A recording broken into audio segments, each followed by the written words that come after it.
Miss Yang types 80 words in 1 minute. At that rate, how many words can she type in 15 minutes? This is asking a combination question, so we're combining. And because we have 80 words each minute for 15 minutes, it's adding 80 15 times, so that is multiplication. So our equation is 80 times 15.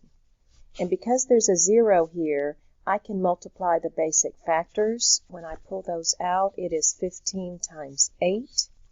5 times 8 is 40. 1 times 8 plus 4 is 120.